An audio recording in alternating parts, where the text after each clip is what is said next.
is you don't get any reaction, but action you still perform. And how super soul react to that? Well, it's like uh, super soul is our father, right?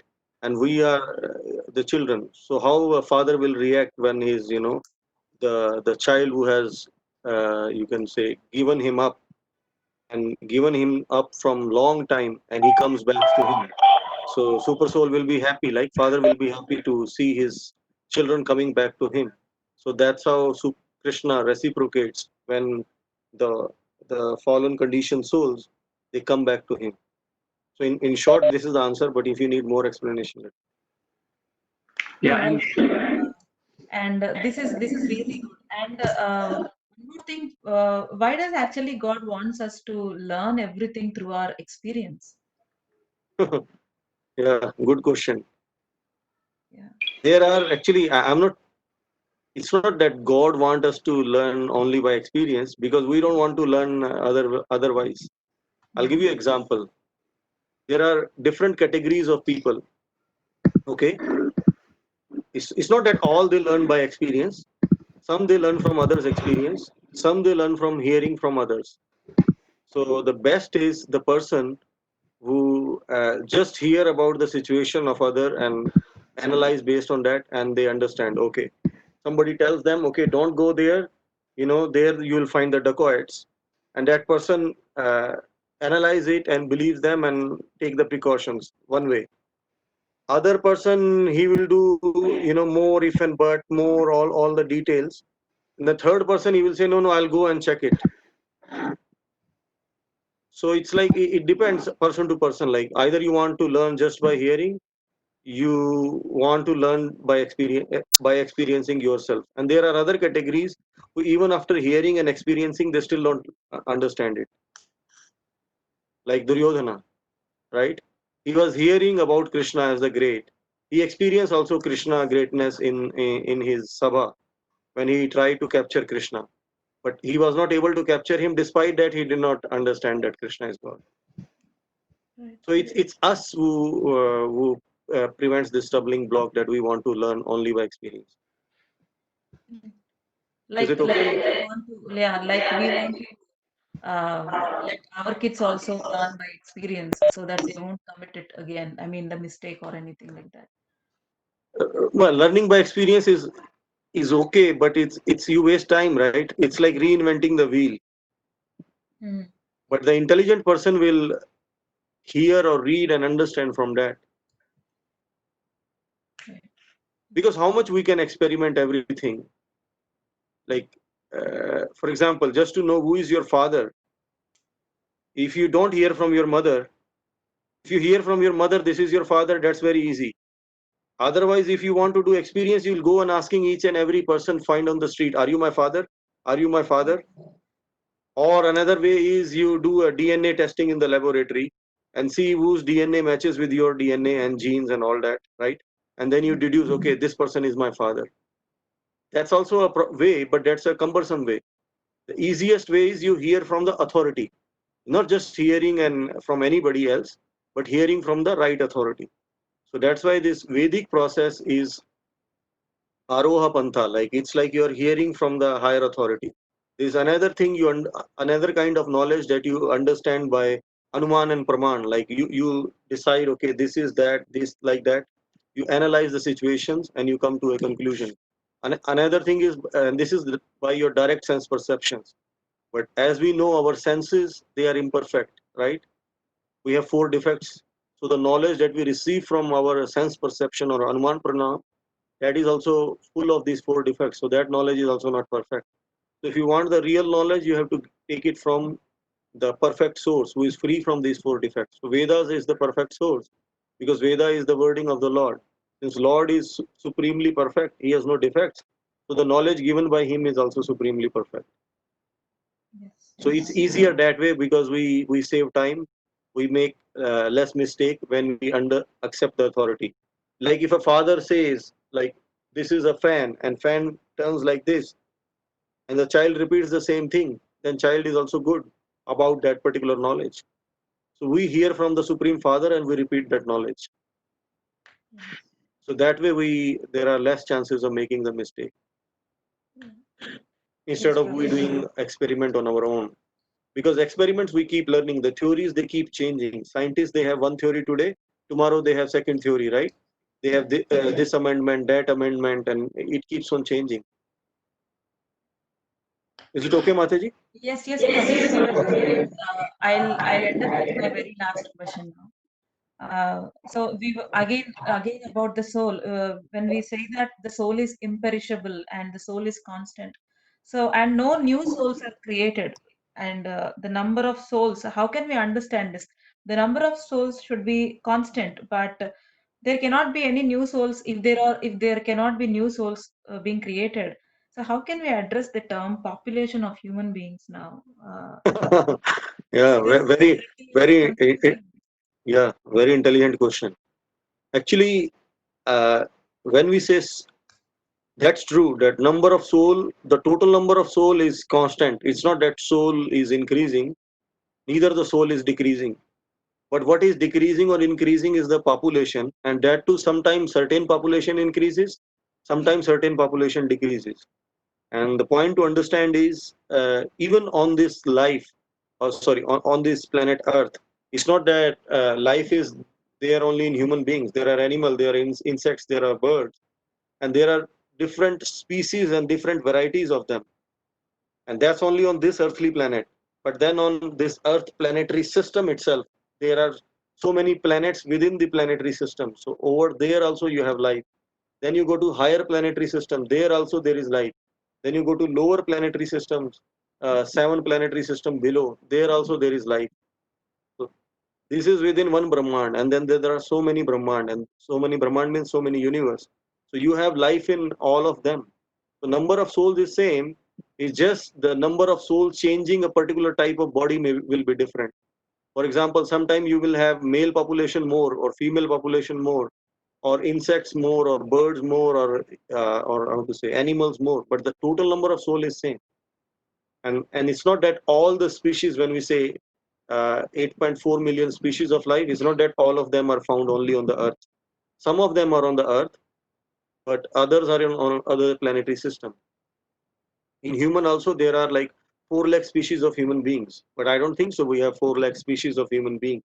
For example, African is one species, Chinese is, you can say, one, then Indian, and then within Indian you have again little bit changes. But the point to understand is the all these different species, even within, say, if I take just the example of human beings, that's not only just because of the bodily characteristics or bodily feature, but also level of the consciousness, they are different. Okay, so number of soul is same, is just when you say population is increasing, is just the number of souls taking the human form in a particular tract of land that increases, then you say the population of that country is increasing. But again, this population theory, when we say population is more now, that's also I'm not sure. When they say more, it's respect to when.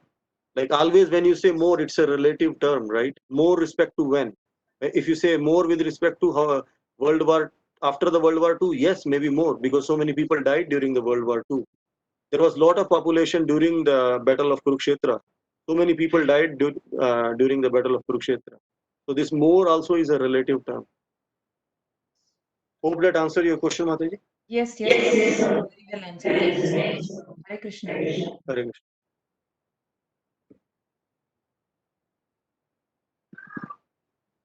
Is there more question, Prabhu, Yes, from anybody else? there are few more on email. I will just read. Okay. Okay. So one question is, we discussed in the class that the service of distributing the Bhagavad Gita is a way to distribute the knowledge and ultimate way to service. But what happens if the receiver takes the book as a courtesy and does not ever read it? Does the act of giving Bhagavad Gita will still be a service? Very good question. Uh, so the point to understand is that there is a difference between material service and spiritual service. So in material service, the motto sometimes may not count that much, but the act of service count more. whereas in spiritual life, it's not only just the act of service, but the motto of the service or the intention behind the service that matters most. And Krishna considers that intention very much. So if you had an intention to really help someone, that he get this knowledge of Bhagavad Gita, and he also make his life self-realize and make his life perfect and happy, and experience the same pleasure that you are experiencing by gaining this knowledge, then Krishna is pleased. And if the most important is, we have to please the Krishna. Now the fact that the person may read Gita or may not read Gita, that's up to him. But as far as your side is concerned, your duty is concerned, you have done that by giving that person uh, that gift of the message of Bhagavad Gita, and you had given that with the right intention, then from your side it's done. And also you have to understand one thing: sometime maybe that person may not read the Gita, but if the Gita is there in the house, someone else will read the Gita. It We have many experience, many example in our ISKCON society, where book was bought by, say, father or mother or a grandfather, and it was read by their children or grandchildren, and eventually they become big devotee. So when the children or grandchildren become devotee, even that father, grandfather who took the Bhagavad Gita, he also gets the benefit of his children or grandchildren becoming a devotee. Because just by their becoming a devotee, the 7 generations before and 7 after and 7 current, they are all delivered. Like 21 generations are delivered. As we see in the example of Prahlad Maharaj, when he was worried about his father, the Narasimha Dev said, like, don't worry about that. Your 21 generation are liberated or delivered from this clutches of birth and death. So yeah, you should not worry about giving, as long as your intention is right and you're giving the right thing. Anybody like to add to this? Yamuna Jivan Prabhu? No, I want to add just the instance. So in France, what happened? One worker was there, and he received the Bhagavad Gita in the garbage. Like he was municipal worker, so when they collect garbage, so he see this book, somebody throwed it in the bin, and he received it and he read it, and he became a devotee. So just, and then his life completely changed. Right. So you never know who will read, because our job is to give, but Bhagavad Gita itself, when we say it's non different than Krishna, then Bhagavad Gita will decide who is the candidate. And then another thing which Prabhupada says, that even if someone just touches the Bhagavad Gita, his spiritual journey starts. So maybe he in this life he may not read, but for sure his spiritual journey starts. In next life he will pick up, or maybe later in the life he will read. Somewhere his spiritual journey starts, and then he will get in contact with some, his circumstances will become such that he will become more favorable to practice this devotional service. That's why we see people distributing Bhagavad Gita or asking people to take Bhagavad Gita. Sometimes they take, sometimes people don't take, but uh, act of distributing or just the intention of giving it to someone is what matters. And then Lord, who is sitting inside our heart, he sees all our actions, so he becomes happy. Right. So Thanks, Prabhu. another question is, again, what if you talk to someone about reading the holy book, or to people from the West who are non-Indians, to give them Bhagavad Gita? Do people think devotees are trying to convert them to Krishna consciousness, from like how Christians sometimes do, missionaries do? So I think to rephrase is basically, when we give this to people who are not from India or not from Indian background, we give this book Bhagavad Gita. So does people will think that we are trying to convert them into Krishna consciousness, or trying to um like move away from their original, what maybe it could be Christian or whatever? Hmm. Okay, I got your question. Maybe I'll ask this time Yamuna Jivan Prabhu if he likes to answer. Otherwise, I will answer. Yamuna Jivan Prabhuji. Is he there? I don't. Sorry. Yeah, he's there, I think. Yeah, there is some disturbance. But we don't hear But you, Prabhuji. yeah, I think your voice is coming very low. he's saying there is some disturbance at his end. So you go ahead. Oh, okay. Okay, then I will answer it then. So now, what the person will think, we don't know. That depends upon person, right? For example, it depends what is our usually when most of the people they do this act, they have this concept of conversion. Like uh, when you say, for example, you take you give Bible, you are converting them to Christian. You give Quran, you are converting them to Muslims, or you give Gita, you are converting them to Hindu. But what is converted? What is that conversion? Because that conversion that they understand, it's only on the bodily basis. Because when you say I am a Hindu, I am Hindu because my parents are Hindu. I am Christian because my parents are Christian.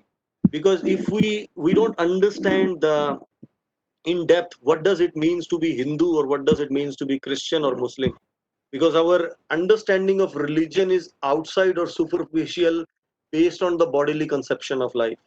Whereas the soul can never be converted. It's not that soul today is Hindu, tomorrow soul will become Muslim or Falana Dhagda. No, soul is always same. Soul is part and parcel of the God. Does not matter, and soul always has same characteristics. Satchidananda. Like soul always will have eternity. Soul will never lose its eternity. Does not matter whether the soul has taken birth in a Christian family, Hindu family, or a Muslim family, Jain family, or Sikh family. Soul is always eternal, and soul always wants to be in knowledge, and soul always experiences bliss. That's why soul is trying to do relate to different people and different actions or different conceptions, different philosophy, different theology to experience the bliss, because that's the nature of the soul. The nature of the soul you cannot convert, right? Or you cannot change. This nature will stay eternally same, whether the soul is in the body of a man, is in the body of a woman, is in the body of an old man, or body of a child. This nature cannot be converted. The nature, the eternal occupying constituent of the soul, that always stays same. But when generally they talk of conversion, they means the externally accepting some particular school of thought or school of religion. But that does not, to me, that's just superficial, right? Because there is nothing like Hindu soul or Muslim soul or Christian soul. Soul is soul. Soul is divya, like soul is transcendental. The characteristics of soul, they are same. Does not matter where the soul has taken the birth. But this idea of conversion came actually when you can say when Christianity started. That time the king in that region, I think in the Roman Empire, when he accepted the Christianity, so whatever was the religion of the king, he started imposing it on another. Now to impose it on others, they did different means and different processes. Most of the time, it was by force. Like these conversion, when they say they happen by sword, they were not like by people in individual choices. Most of the time they were due to either by the pressure of the sword or by some material enticements. Like in India, for example, many people they took to Christianity because in Hinduism, because of caste system and these atrocities created by higher caste, the lower caste people they were mistreated. And then Christianity came with the idea everybody is equal, or Islam they also have idea everybody is equal. They don't have this caste system in a sense as we have. But if you go in detail, they do have also caste system. Like they do have distinctions also, like Shia Muslim, Sunni Muslim, Ahmadai Muslim. They do have these divisions. That division, that distinction is there, and there is a lot of hatred also within those community. But globally, the idea that they presented was like everybody is same, everybody is equal. So many of these people who are from lower caste were mistreated here by the higher caste Brahmanas. They took to Christianity or they took to Islam or even Sikhism. Some of them took to Sikhism also, because even Sikhism consider there is no distinction like Brahmana, Kshatriya, Shudra, like that. There is no division. So, but that was the misrepresentation by some of the, you can say, some of the person who were in authority.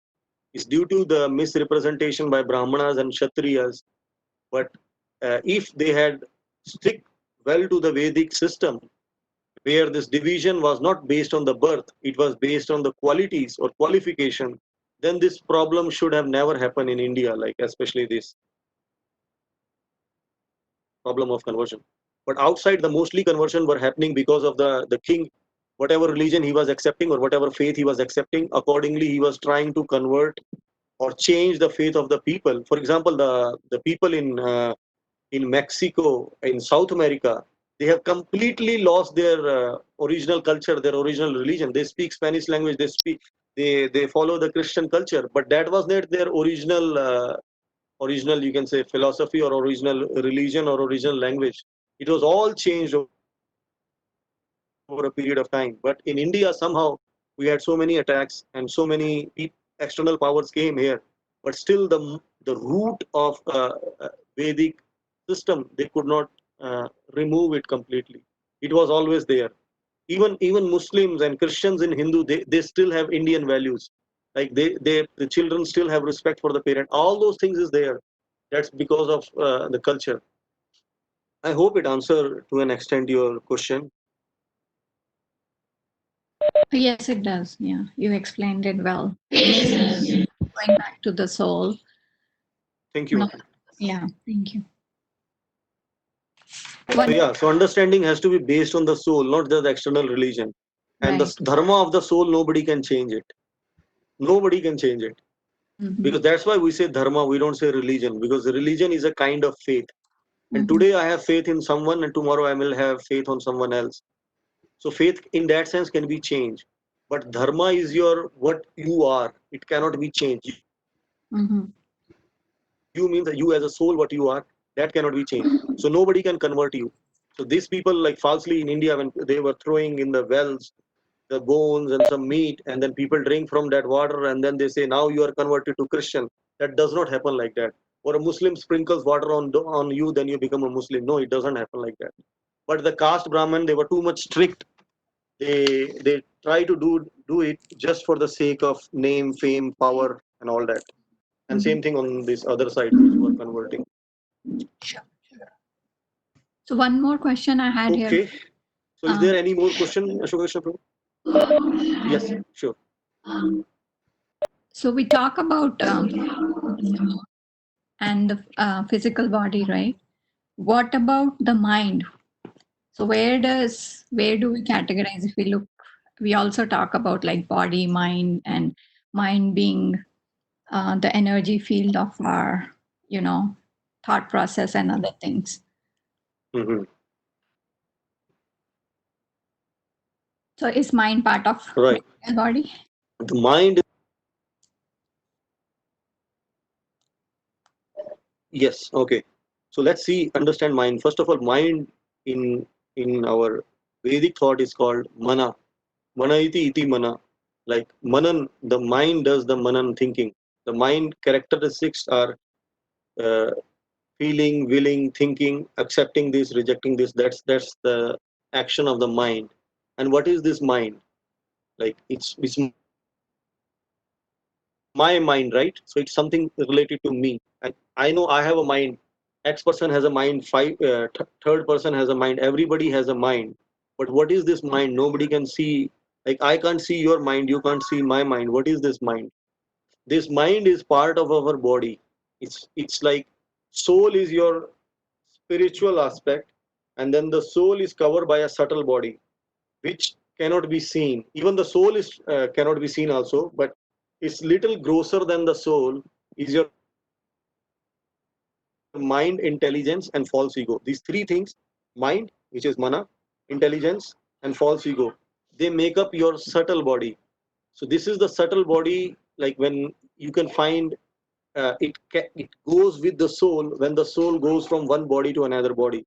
And also we have experience like when there is somebody's uh, without a body, or ghost.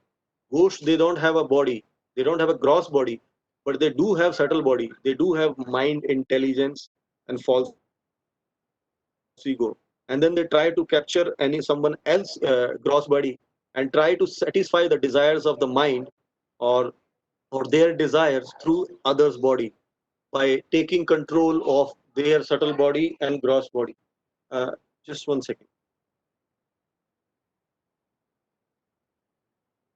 Sorry. Yeah. So the mind is part of our subtle body. It goes with us when the soul go from one body to another. Mind is always there with us.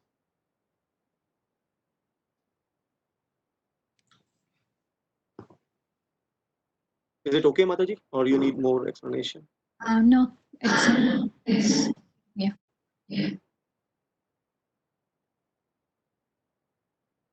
All right. So someone else has any question so far?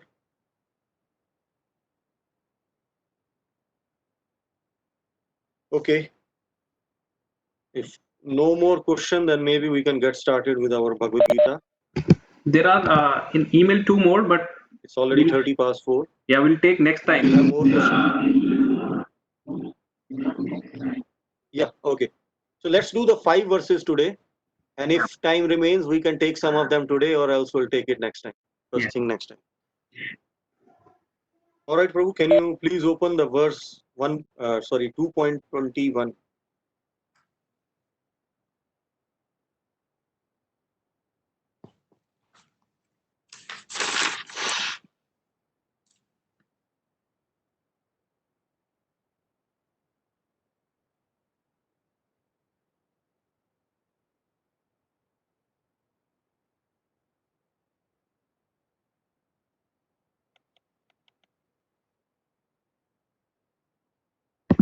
Wait. Okay. Okay, all right. Veda vinashinam nityam yaena ajam avyayam katham sa purusha parthakam ghatiyati hantimkam. Translation. Can you share translation? Yeah. Okay. O Partha, how can a person who knows that the soul is indestructible, eternal, unborn, and immutable kill anyone or cause anyone to kill? Someone like to read the purport? Okay. I will ask Samir. Samir, would you like to read the purport, please? Yes.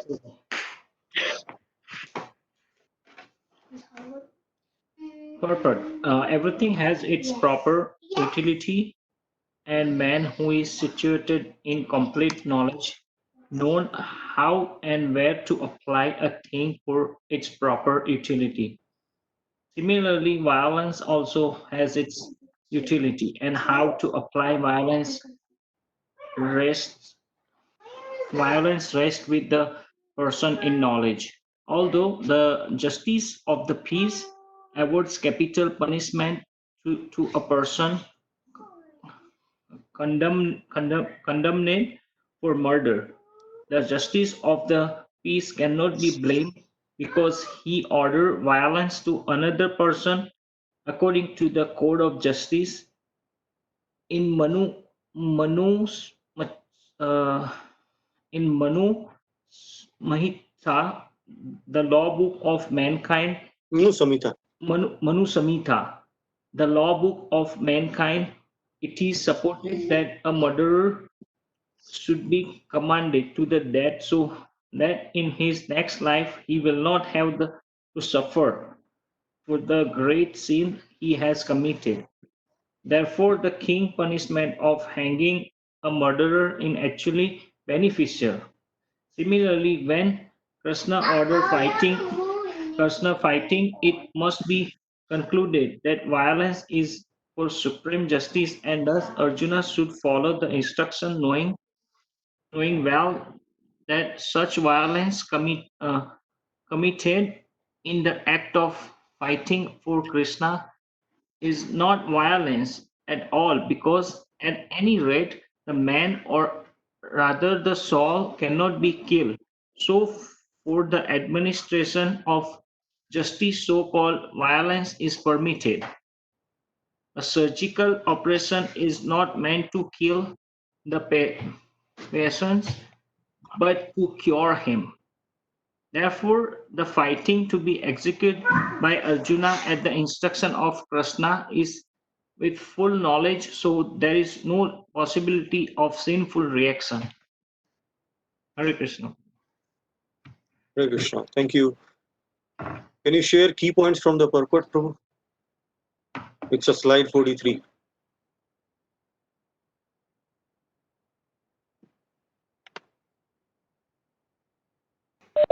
Just 1 minute, I'm opening it. Yeah, sure.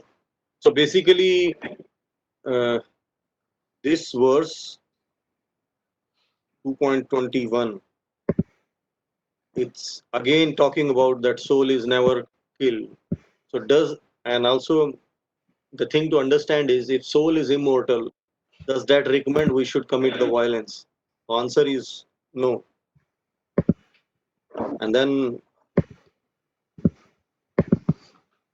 as we see in the purport, there we were talking about the criteria to use the violence.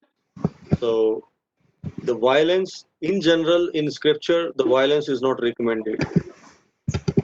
Ma hinsayat, like scripture says, don't do any hinsa. And even Buddha also said ahimsa parama dharma. That's true in a sense, but sometimes violence is needed. Sometimes violence is needed for the peace,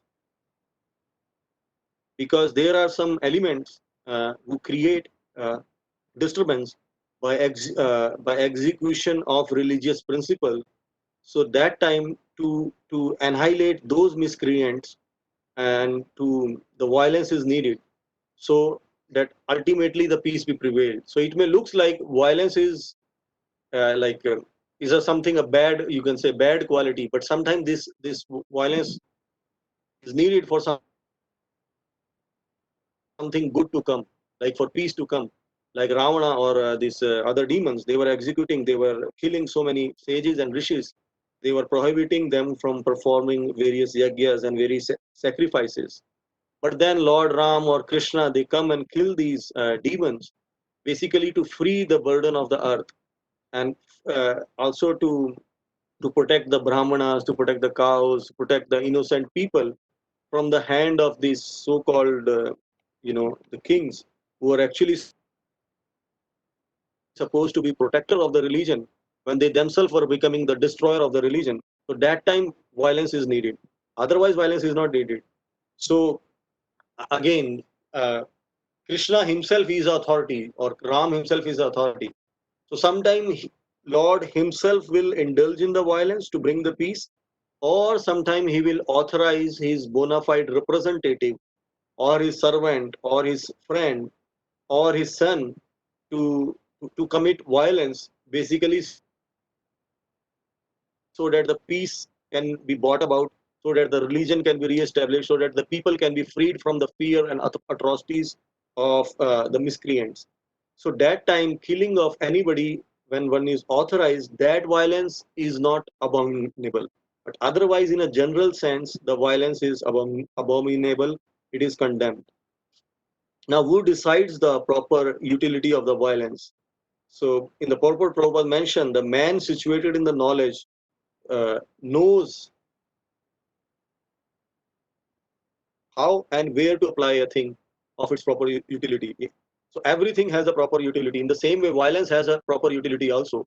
So violence, like I said, violence to protect the dharma, violence to protect, cow or brahmana. Even sometime, like if you have to tell a lie to protect a cow, so you don't get the sinful reaction of that lie. Whereas if you tell the truth, and because of your telling the truth, the cow is getting killed, then you get a sinful reaction. So it's only an intelligent person who has heard from his from the authorities, who has heard from the spiritual master, who has heard from the great sages, who has read the scriptures, can determine and understand like where and how to apply a particular concept or a philosophy or a theory that we read in the scriptures. A common man can be bewildered.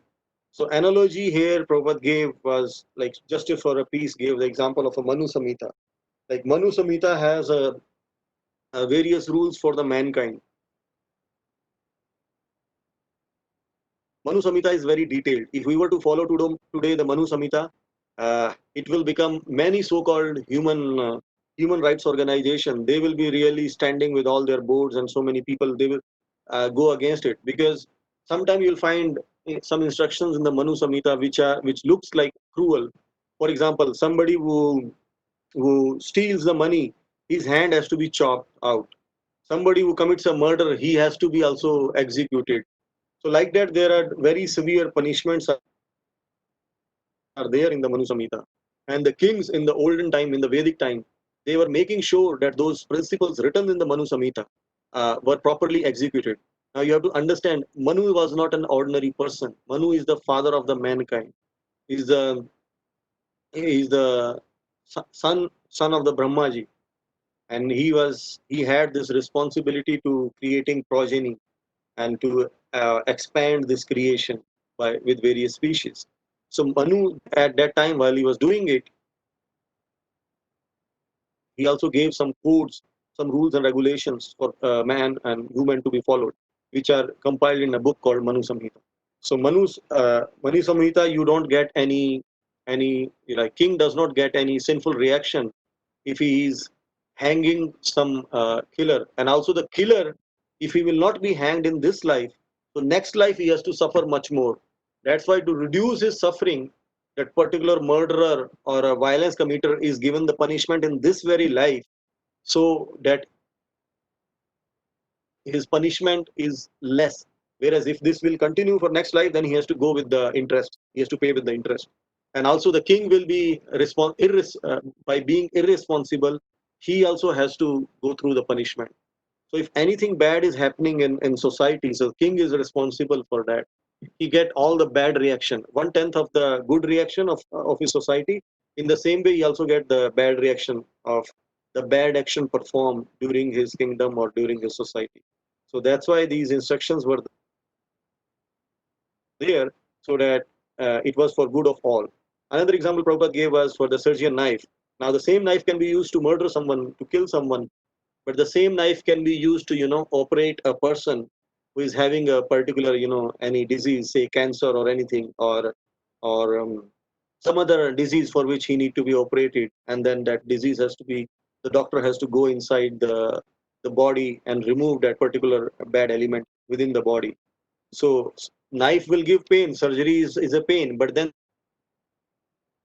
that pain is for ultimate benefit, because the person will be cured of that disease and he'll become healthy. In the same way, this punishment is like a pain. They momentarily you suffer that time, but is for your ultimate well-being.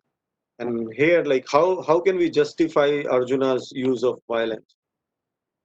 Well, Arjuna's use of violence is justified is on the basis that he was not committing this violence because of his own or because of his own personal motives, neither for any other ulterior motive. He was doing it basically to protect the religion. He was ordered by Krishna to commit this violence for supreme justice. Now, so that's why for administration of justice, this violence Arjuna committed, because soul anyways will be killed in a one sense, right? Nobody can kill the soul.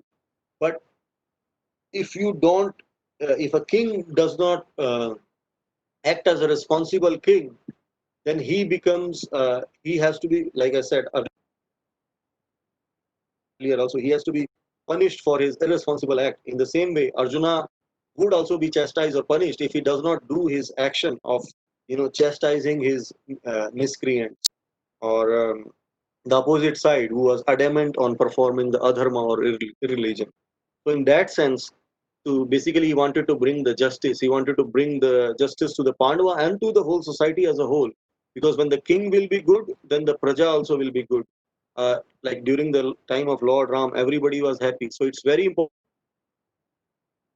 to have a good, righteous, and religious king. to have happy, peaceful, and blissful society. So that's why to bring that kind of kingdom, or to establish that kind of king like Maharaj Yudhishthira, this violence was needed or committed and was justified. So with that, let's go to next verse.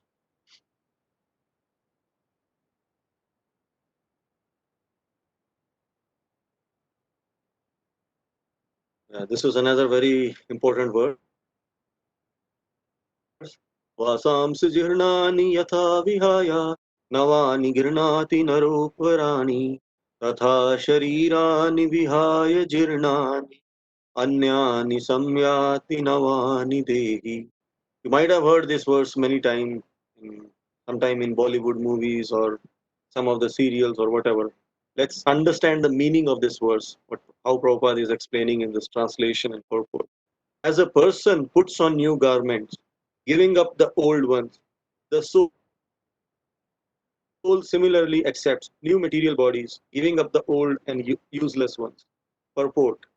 Who would like to read the purport? Uttam, you like to read the purport? Uttam Prabhu? Okay, Hare Krishna. Yes.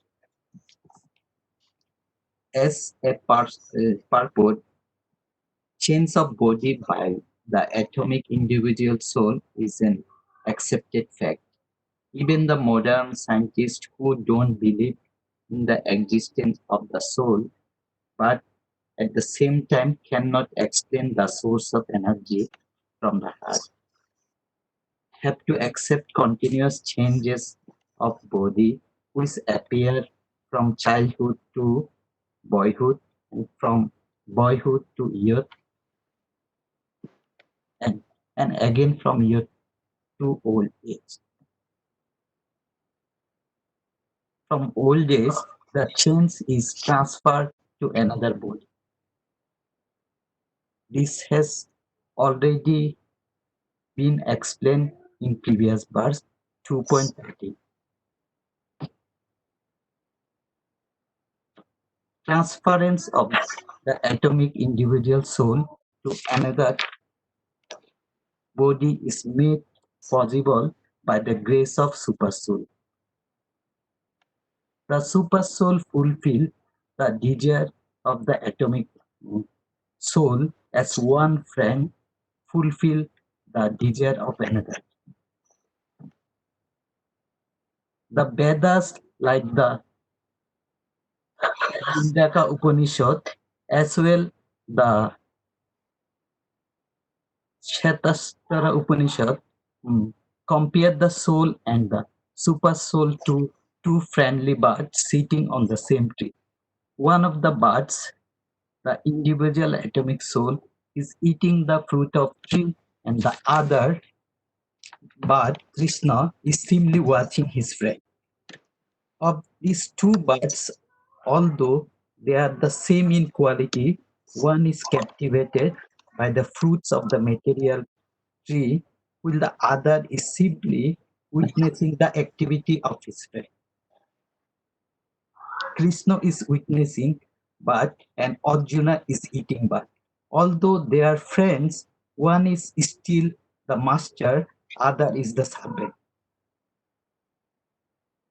Forgetfulness of the relationship by the atomic soul is the cause of one's changing his position from one tree to another or from one body to another. The Jiva soul is struggling very hard on the tree of the material body, but as soon as he agreed to accept the bird as the supreme spiritual master, as Arjuna agreed to do by voluntarily surrendering to Krishna for instruction, the subordinate bird immediately become free from all lamentation. Both the Mundaka Upanishad and Shvetashvara Upanishad confirm this.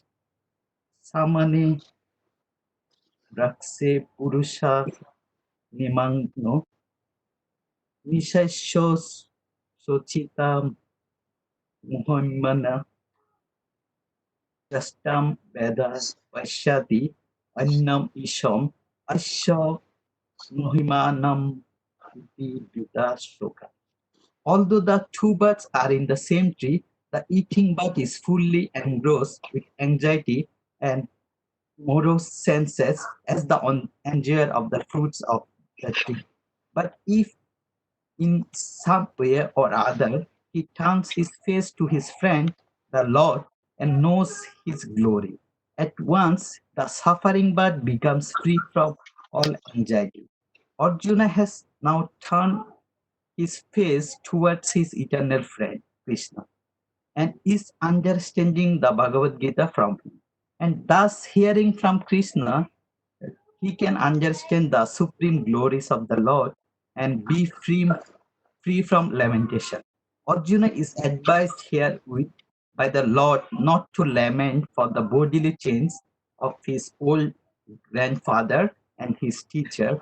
He should rather be happy to kill their body in the righteous fight so that they may be cleansed at once of all reaction from various bodily activities. One who lays down his life on the sacrificial altar or in the Sacrificial altar. proper battlefield is at once cleansed of bodily reaction and promoted to a higher status of life. So there was no cause for Arjuna's lamentation. Hare Krishna. Hare Krishna. Thank you, Prabhu. So, Ashoka Krishna, if you, Prabhu, if you can share slide 44, key points on the purport. So here, basically, Krishna is giving an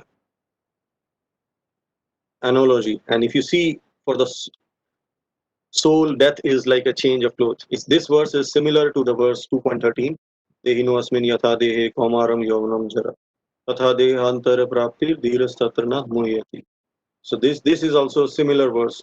As the embodied soul continuously, sorry, what is the translation for this?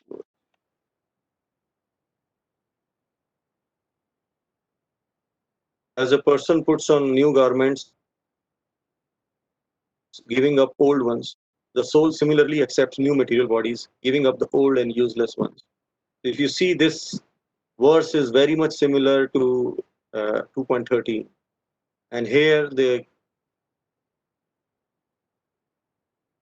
Krishna is rebuking Arjuna lamentation that Bhishma and Drona will lose their current body, because he was saying if we kill them, they will lose their current body, and their body is the source of their enjoyment.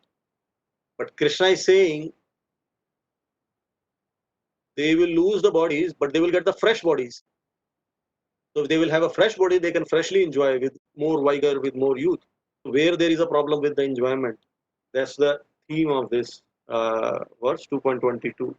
And basically 2.13, 2.22, they are talking about reincarnation and transmigration.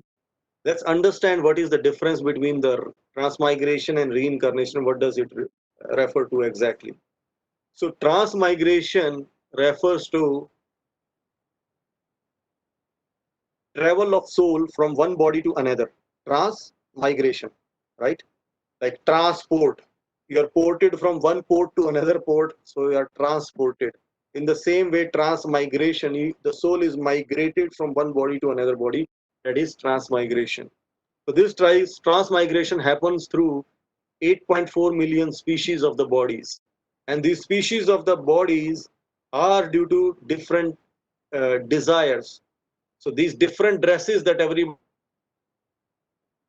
is having, it's because of the different desires we are carrying for the different purpose and occasion. Whereas reincarnation means karna means carnate means flesh, like carnivorous animals, right? The animals that eat flesh, and there are herbivorous which eat grass and all that. So karna means to come into flesh. So reincarnation means to come into the flesh. So when you accept a particular flesh, the soul is spiritual. And when it accepts this body made of flesh, mucus, bile, and this 9 kind of airs, which 5 of them are seated within the heart, so that particular process is called reincarnation. Understand the difference? So when you take the body, you come into flesh, that is reincarnation. But when you go from one body to another body, that is transmigration. And as I said, we are dressed for and dressed by our desires for different purposes and occasion. That's decide where we are going or which body we are going. Okay, and which the body will be in where, which location, which where will be our place of birth, who will be our father or mother of the birth, and it will be what kind of body. This is all defined by our desires and our actions. So first stage is, you can say, soul leaves the body. Second stage is soul goes to where the new body is under the guidance of super soul. So soul will leave one body, then it has another body waiting for it. And how that process will happen under Devanetrena, under the supreme guidance of the Lord. Karmana Devanetrena, Janto Deha Patyate Pravishta Striya. And soul acquires a body under the jurisdiction. And when he enters, he acquires that body. As Kapil Dev explained in this third canto, like Karmana Devanetrena. This thing is happening under the jurisdiction of the Lord, under the guidance of the super soul. So soul can leave through one of the 9 gates of the body. So we know there are 9 gates in the body, right? 2 nostrils, ears, eyes, uh, rectum, anus, like that. There are like 9 parts in the body, 9 holes through which the soul can leave through any of the body. So best is the when soul leaves through the Brahmarandrena from your head, from here. So that soul has a higher destination. So it depends from which gate of the body the soul is leaving. According that also one of the reason from which you can understand where the soul is going. And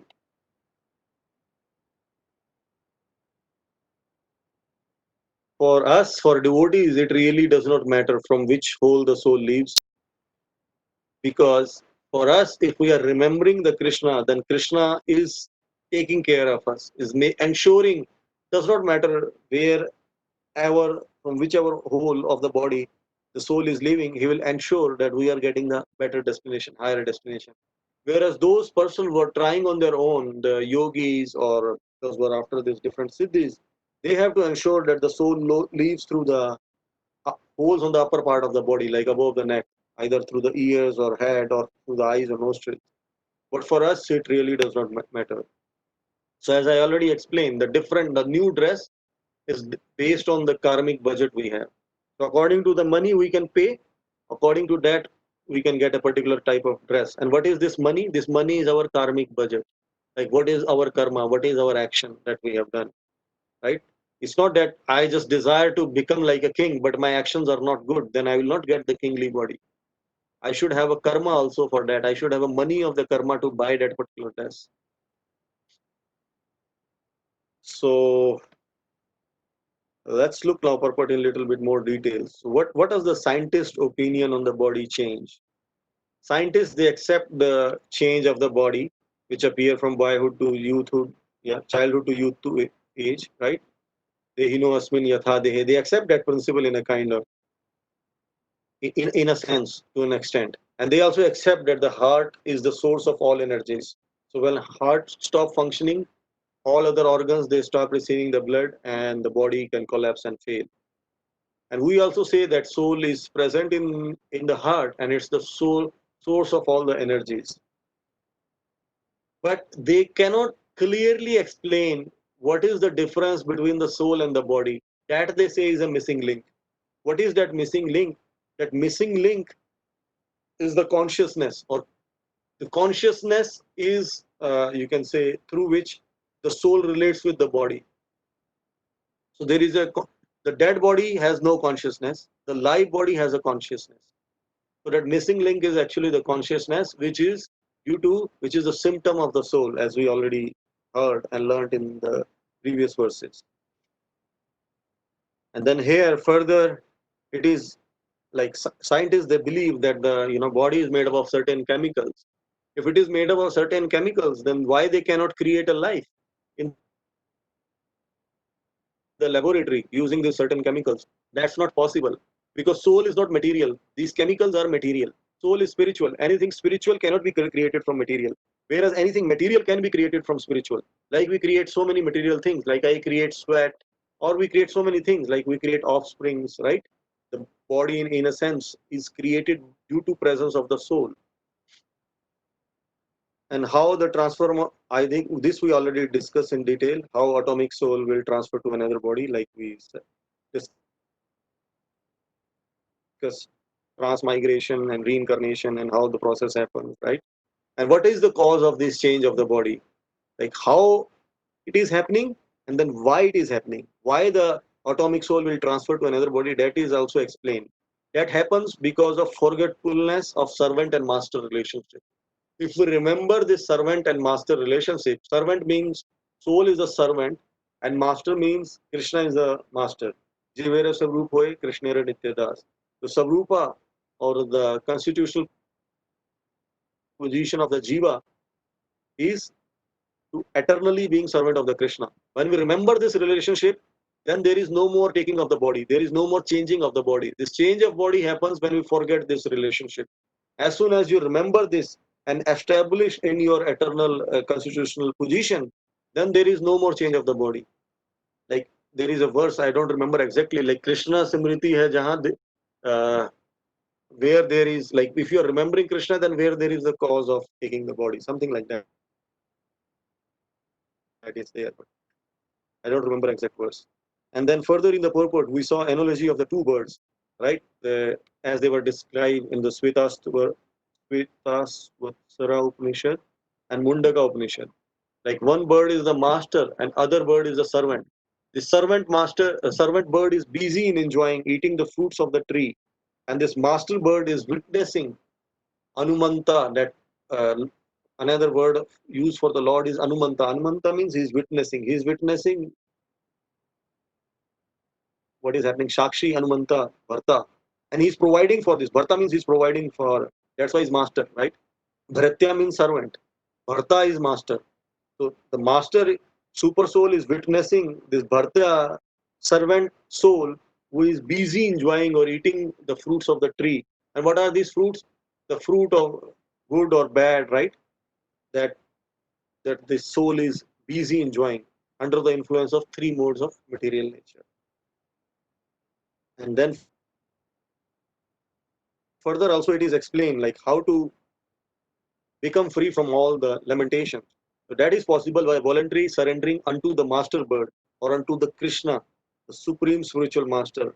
If somehow one turns his face to Krishna and knows his glories, at once he becomes free from all anxieties. Right? So as soon as you take shelter of Krishna, the Maya immediately leaves you. You surrender to Krishna, Krishna takes care of you, and Maya leaves you. So one has to turn his face to Krishna. And how he can turn his face to Krishna? When he understands the glories of the Krishna. And when he understands glories of the Krishna and turn his face toward the Krishna, then all the anxieties, all the kunthas, they are removed. And one is transported to Vaikuntha, where there is no more kuntha or no more miseries. So that's what we should aspire for.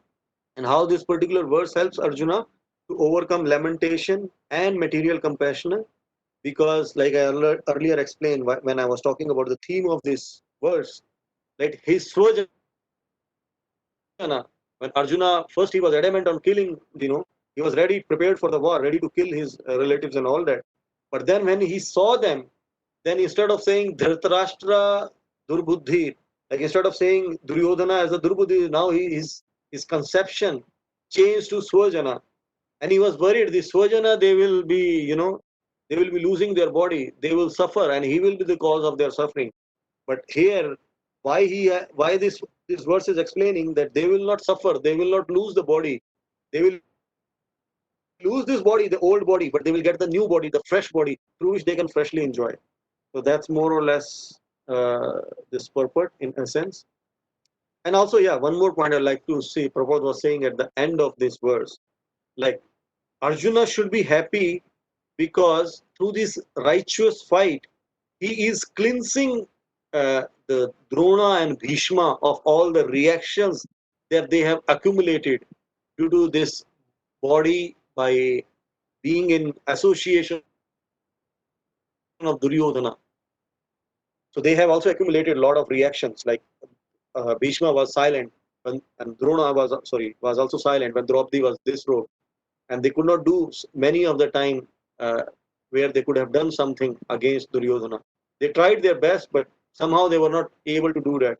And even during this war or battlefield, they took the side of Duryodhana, who was on the side of Adharma. So they accumulated reaction, karmic reactions, by being killed by weapons of Arjuna, by Gandiva. And Arjuna is here performing the sacrifice, where Krishna is there, the, how to say, the whole, the priest, the Yagnik priest who is performing the sacrifice through the Arjuna. His bow is like this ladder which is putting the lad, the big spoon through which you put the ghee in the fire, through which the things are purified. In the same way, in this sacrifice that Arjuna is performing, the sacrifice of the battle of Kurukshetra, his elders, they will be cleared or cleansed of the reactions of being with the Duryodhana, being on the side of the Duryodhana. So let's go to verse 23 now.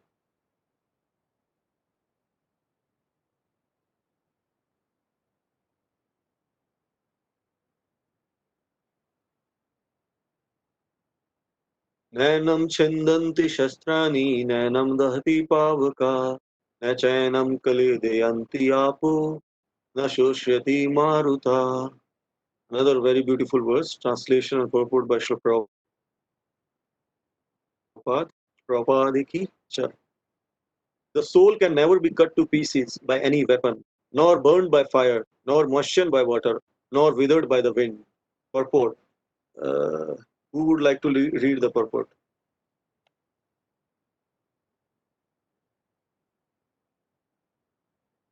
Keshav, you like to read the purport?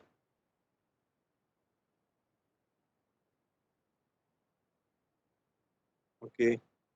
Maybe Lakshmi Mataji, you like to read the purport then? Yes, Prabhu. All kinds of weapons, swords, flame weapons, rain weapons, tornado weapons, etc., are unable to kill the spirit soul. It appears that there were many kinds of weapons made of earth, water, air, ether, etc., in addition to the modern weapons of fire. Even the nuclear weapons of the modern age are classified as fire weapons, but formerly there were other weapons made of all different types of material elements. Fire elements were counteracted by water weapons, which are now unknown to modern science. Nor do modern scientists have knowledge of tornado weapons. In any case, the soul can never be cut into pieces or otherwise annihilated by any kind of weapon. The Mayavadi cannot explain how the individual soul came into existence simply by ignorance and consequently became covered by the illusory energy. Nor was it ever possible to cut the individual souls from the original Supreme Soul. Rather, the individual souls are eternally separated parts of the Supreme Soul. Because they are atomic individual souls eternally, Sanatana, they are prone to be covered by the illusory energy, and thus they become separated from the association of the Supreme Lord, just as the sparks of a fire, although one in quality with the fire, are prone to be extinguished when out of the fire. In the Varaha Purana, the living entities are described as separated parts and parcels of the Supreme. They are eternally so, according to the Bhagavad Gita also. So, even after being liberated from illusion, the living entity remains a separate identity, as is evident from the teachings of the Lord to Arjuna. Arjuna became liberated by the knowledge received from Krishna, but he never became one with Krishna. Thank you, Prabhu. Hare Krishna.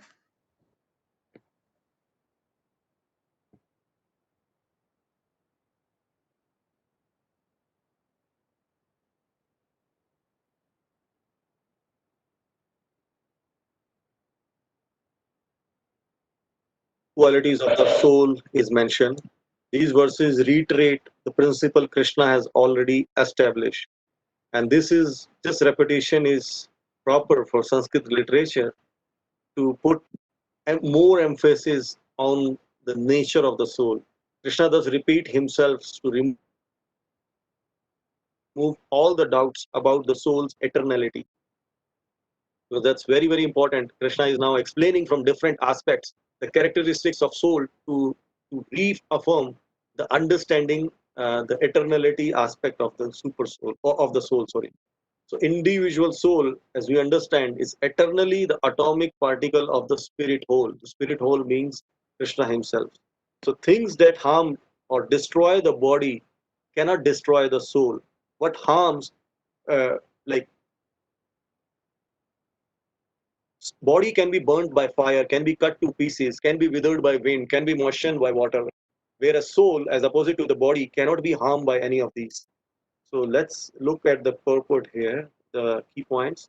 Different kind of weapons, none of which can affect the soul, right? There were many kind of weapons in old times which are unknown to modern day scientists now. For example, weapons made from water, air, or ether. These were not these are not common these days. What is most common these days are the fire weapon. An example, most important example of the fire weapon is the nuclear weapons, like very most devastating. But in Vedic time, we had these weapons were called astras. Like Brahmastra was there, Suryastra was there, Vayu Astra was there, the weapon of the wind, Suryastra, weapon of the fire, Brahmastra, Lord Brahma is there, it can even destroy the whole universe. And then there were other astra like Pashupastra of Lord Shiva, there was Nagpastastra, through which a snake will bind you and poison you and choke you to the death. So like that, these different weapons were there. And also there were the weapons made of tornado. They will create the tornado. So tornado, as we understand today, is not just happening by the chance, like anywhere the movement of wind will happen and create the tornado. This tornado or the movement of wind is controlled by the devatas. They give the power to cause something like tornado. So if you worship particular kind of devata, they can also provide you this power to create the tornado somewhere. But anyhow, it's not possible for today's human being because we are so much limited, so much contaminated, so much polluted, so much like we don't have any qualification to perform any yagyas or any sacrifices, austerities, all that we are not capable of doing that. Today, the technology is mostly in the hand of untrained hands, right? As we know, what happened when on Port Harbor, when Japanese attacked Americans, and then Americans they dropped first atomic bomb on Hiroshima and Nagasaki. Even till today, the people born there they come with the born genetical defects. So that's the power like this much, but they don't have control over these weapons. Like the time of Vedic time when Ashwatthama sent the Brahmastra, Arjuna could counteract that Brahmastra, retract it back. But nowadays, if someone throws a atomic bomb in, there is no one that who can retract that atomic bomb. Once gone, it's gone. It's like out of the hand. So what is these weapons or what is this technology is nothing but the manipulation of the material energy or prakriti for good or bad purposes. Ona. Devtas basically, if you worship the Devtas, they are controlling different aspects of the nature. And that's why they were many people, these different weapons, they were able to get it by pleasing certain Devtas or certain demigods. So that's how it was in old times. But nowadays, these weapons can go anywhere and everywhere, and we don't have 100% control over these weapons once they are launched. And then in this purport, Prabhupada talks about like further contradicting the Mayavad philosophy, like how individual soul can come in under the influence of the ignorance, right? And also get how the individual soul can get separated from the original super soul. These were the different questions that were raised uh, to further, you can say, counteract the Mayavad philosophy. Because Mayavad philosophy says that individual soul is in ignorance now, and when you remove the ignorance, it becomes same as that soul.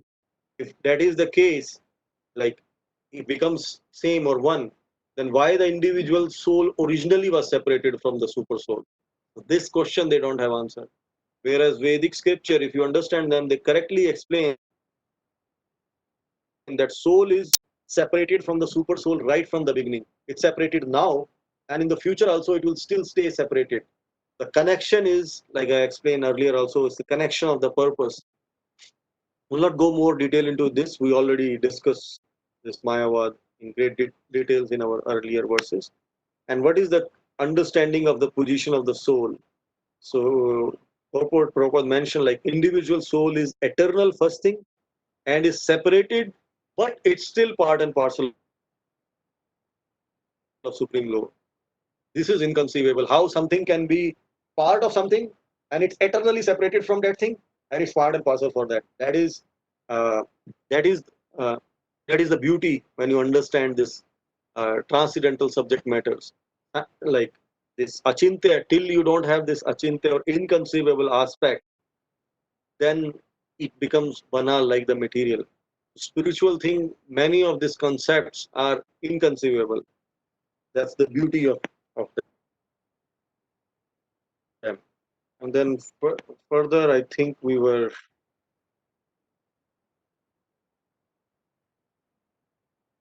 uh,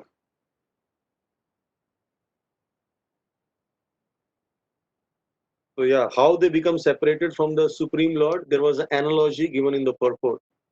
Like the sparks of the fire, they are one in quality with the fire.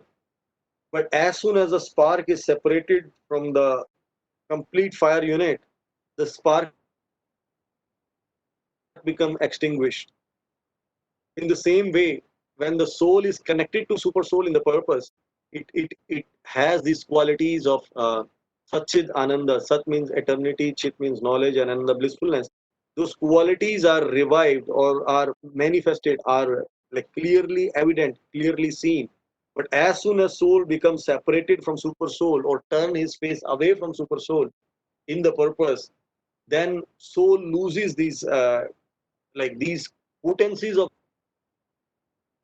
the soul, you can say they are diminished, and then soul falls prone to the illusion. In the same way as a small spark of the fire, when it gets separated from the unit of the fire, it gets influenced by the atmosphere or circumstances around it, and it's prone to be extinguished.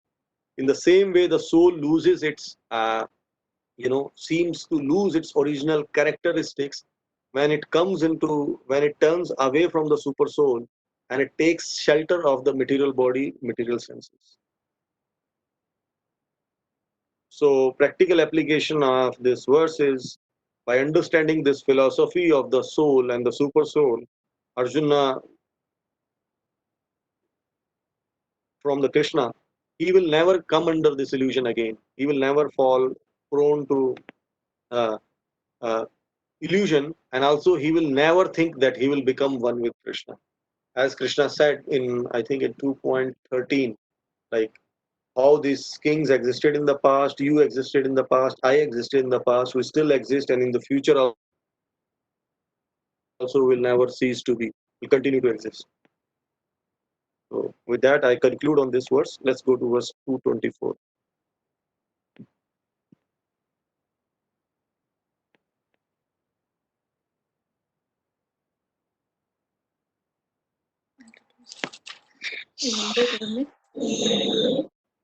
Achedayam adhayayam akledyo shoshoiva cha nitya sarvagastanur achaloyam sanatana. Translation.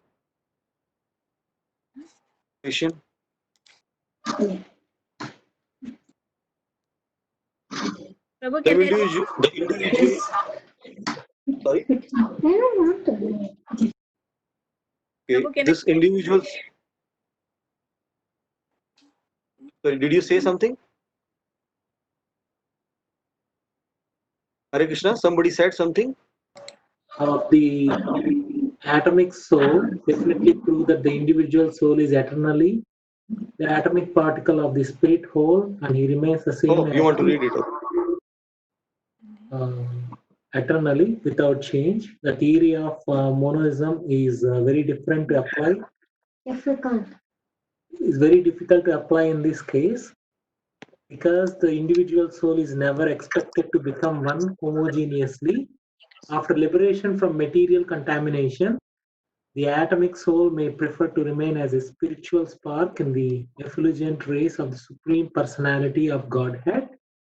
But the intelligent souls enter into the spiritual planets to associate with personality of Godhead. The word Sarvagata, all pervading, is significant because there is no doubt that living entities are all over God's creation. They live on the land, in the water, in the air, within the earth, and even within fire.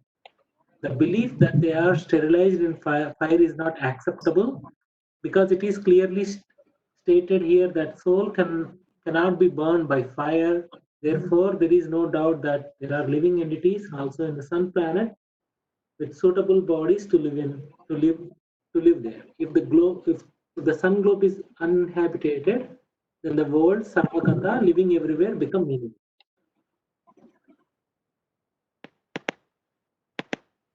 Thank you, bro. Yeah, this is another beautiful verse. We'll go through the key points in the purport. If you can share, Prabhu, slide 46.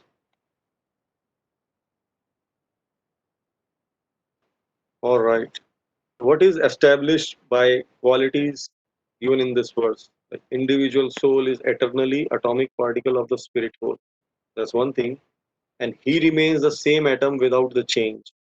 There's the same concept, more or less coming again and again. Whereas we know the body, it undergoes the change. The soul does not undergo the 6 changes. Because soul is unbreakable, soul is insoluble, is eternally the same. So these are like further, different angles or different visions. Krishna is explaining the eternality of the soul. Here, this verse again, Prabhupada in the purports, many times you'll see, he will come against the Mayavad philosophy because this particular philosophy, it takes you away from Krishna, it takes you away from spirituality, it takes you away from the process of rendering service to the Lord because it minimizes the concept that there is any that the personality of it says that the personality of Godhead himself come under illusion, and then it also says that he has no form, so you cannot do any service. So this is all it disconnects you away from the spiritual life. That's why Prabhupada puts it again and again. So when we say spirit soul is insoluble, so Mayavad, they say that soul can merge with the Brahman after the liberation. But if soul is insoluble, what is the question of merging? Like something which is insoluble, you cannot solve it, you cannot dissolve it, right? Like there are certain chemicals that does not dissolve in the water, so you put them, they still keep separated. In the same way, the soul will stay separated from the super soul. They don't merge in a sense. And so even during the impersonal liberation, soul stays, it's liberated, but it stay as an individual spiritual spark within the Brahma Jyoti, which is the bigger spark, very, very bigger spark, or the light that's coming from the body of the Lord. What is that? Intelligence there. Yeah, so those who stay in the Brahma Jyoti, they don't directly associate with the Lord, they are just in the light. Eternality is there, but there is no blissfulness. The blissfulness comes with the relationship. That happens for the intelligent soul when they enter into the spiritual planets. They associate with the Lord through different relationships. Somebody associate with the Lord as the master, he being the servant. Some being observing the Lord from outside, relishing his pastime with different persons. Sometimes you relate with the Lord as your friend, as Arjuna or the Sakhas of the Krishna in Vrindavan. Someone associate with the Lord as his Lord being their son, like Yashoda and Nand Maharaj. Some associate with the Lord as a lover, like Radharani, Gopis, Lalita, Vishaka, etc. So the destiny is not exactly same. Impersonal liberation, there is no relishment, there is no blissfulness exactly. So you don't stay in that light for long because you need soul. The another like constituent of the soul is to enjoy, to bliss. That only experience when there is a relationship. And then this word Sarvagata means present everywhere. It's not that soul is only on this earthly planet. Because if you see on the earth, we have more, you can say, earthly part in our body. If you go to species within the water, they have more watery aspect in the body. And you go to souls on the sun planet, they have more fiery content in the body. So all of us have earth, water, fire, air, ether within this body. Like we have fire within the stomach. It's called Jathar Agni. Jatha means the stomach. So this fire is needed to digest the the food. And also we have water, different fluids within the body. We have the flesh made from the earth, and we have ether because of which we are able to produce the sound. So like that, these all five elements are there within the body. But the amount of these elements, they vary within the different bodies. Like us, earth is more out of those five. Fish, water has more. Things living in the air has air more. Living in the fire has fire more. So like that, with this different permutation and combination of these five elements, earth, water, fire, air, and ether, we have different forms of the life living in the different places. In that sense, soul is called Sarvagata. And soul also being unmovable, achala is used, means that soul cannot be moved by anything material. Soul can only be moved by its own will. So, for example, when Yamdutas take the subtle body of a living beings, they just take the subtle body, and the soul the follows along. So, like I said, soul cannot be moved. So, soul is moved by its own desire because soul is attached to the subtle body, to mind, intelligence, and false ego. So, when this thing is being captured by Yamadutas, by Yamapash, and then this spirit soul follows that.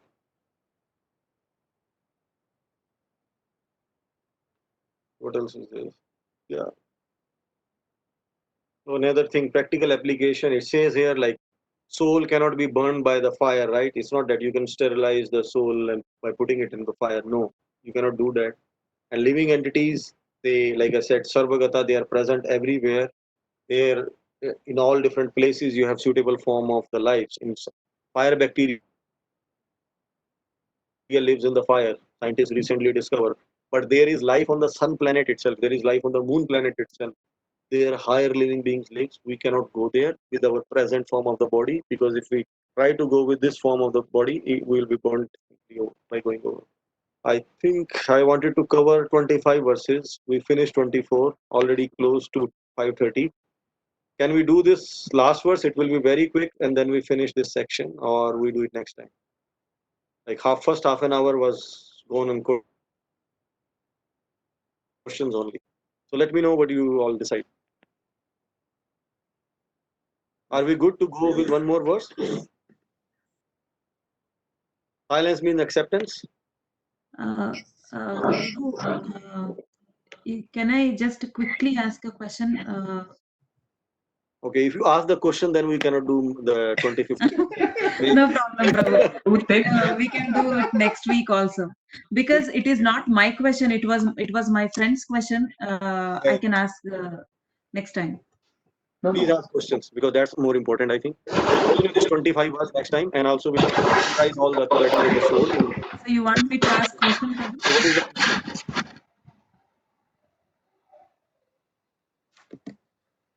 Hello, Prabhu. Hare yes? Krishna. Yes. Can Please I ask ask the the question. question, Prabhu? Okay. Yes, yes, please. Yeah.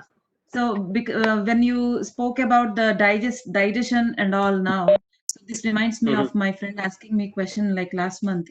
So they eat meat, and when we were discussing about meat, the meat and everything, so she was asking me that, see, we eat meat, and you people, you are not eating meat.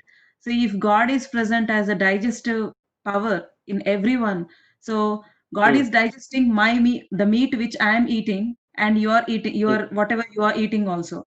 So then I get energy, you get energy. So then where is the difference? If God is really telling that meat eating is not good, or do not slaughter the animals and all, he should not digest my food, right? So he was asking me question, and I told her that Okay. there is a different there are different foods that regulate the tamasic gun, sattvic gun and all, and the karma is different. I mean, what you get. So, but I would like to know your take on that and opinion on that. Thank you, Prabhu. My opinion on how meat eating is bad, or my opinion on why About the digest digestive power, meat? about the digestive power. Like if her question was that, so why God is digesting my food and not, I mean, your food. Okay.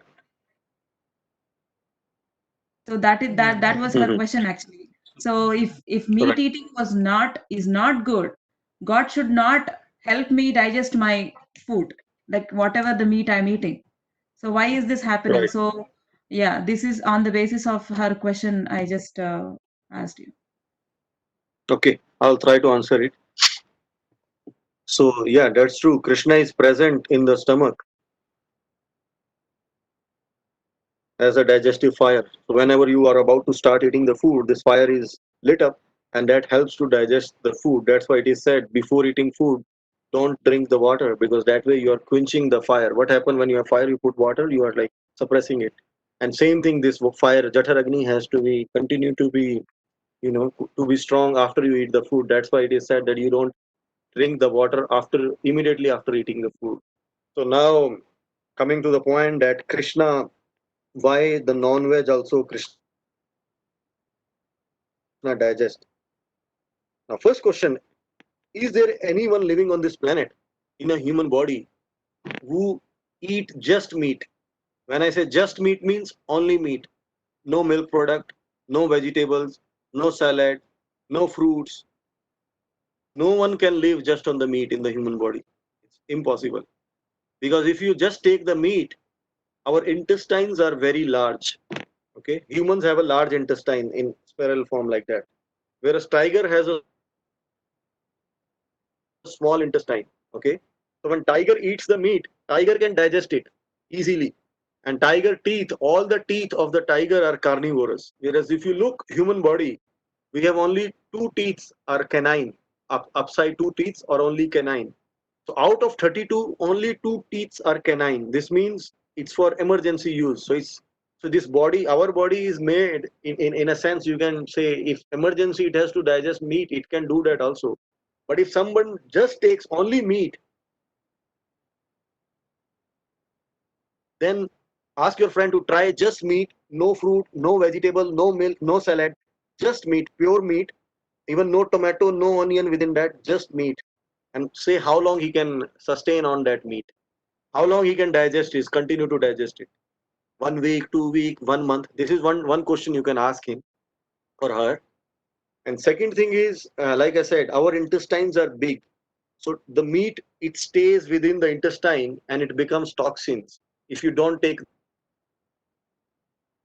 the salads. That's why you say most of the people, when they take the meat, they take along with the salad. And the property of the salad is, it's not salad. The raw salad is not the food meant for human beings. It is for animals. Animals usually eat grass or the kacha, the raw things. Humans, if they eat raw things, then it just, you cannot retain it within the body for a long time. You have to throw it out. The body has to throw it out. So when they eat meat and then they take the salad with it, the salad helps to throw the meat stuck within the intestine out. But that's not the right process. And if you see overall also, even the modern scientists, they accept and believe that eating vegetarian food is more healthier. Health wise it's better, ecologically it is better, because less amount of the land space is needed to grow vegetable than to grow animals. Like they say, we grow chickens here, we grow, I don't know, muttons here or whatever. Grow means you need a big amount of land and a lot of water is needed to sustain this artificially have growing so many animals. Or by growing I means by reproducing, by by breeding animals. You need lot of land space, lot of water. We see the example of how Brazil, they had lot of problem because of so much cow killing, lot of deforestation and all that. So ecologically it's not viable, economically it is not viable also, because eating meat is expensive. uh, if you want to eat the good quality meat as the good quality vegetable, it's really, it's not cheap. Relatively it's more expensive. The amount of effort and investment that it goes to grow animals or for the meat is much more. And also, like you said, it's sinful also, because the animal suffers a pain when we kill the animal and eat it. So now Krishna is digesting it, because because like Krishna is supremely father, he is helping in a sense, but he is not happy for you being digesting that animal. And it's not eventually, it's not ultimately, Krishna is not pleased. Don't think that Krishna is helping you. It's like sometimes you forcefully, you can ask from father something, and father may reluctantly, give, okay, take it. But he is not happy by you taking it. And you also have to suffer the sinful reaction of eating this animal. And also you cannot fully digest the animal. That's true also. Like I said, try your friend to eat the animal for 1 month only, no vegetable, and let's see what he gives the answer after that. What was the problem with his digestion? Did he had any problem? Let's hear from him after 1 month. Does that answer your question, Mataji, to an Yes, extent? Prabhu. That was really a good answer. But the problem is people are actually ready to take whatever the scientific facts which they tell. In the first part, you mentioned all the scientific parts, the digestive system and all, human beings, carnivores, and everything. But when we include Krishna, or when we bring Bhagavad Gita in it, and when we ask them to take Bhagavad Gita, then these questions then they arise, and they just talk about all these things. So I was just trying to know a few answers from you so that I can at least develop my knowledge or awareness on it. Thank you so much, Prabhu. Hare Krishna. Thanks, Mataji. Hare Krishna. So I think we should end now. It's 5:36. We'll continue from verse 225 from next week onwards. Sorry, we went a little bit over time this time, but hope you enjoyed it. Hope to see you again. Thank you very much. Srila Prabhupada ki jai. Bhagavad Gita Granth ki jai. Shri Krishna Bhagwan.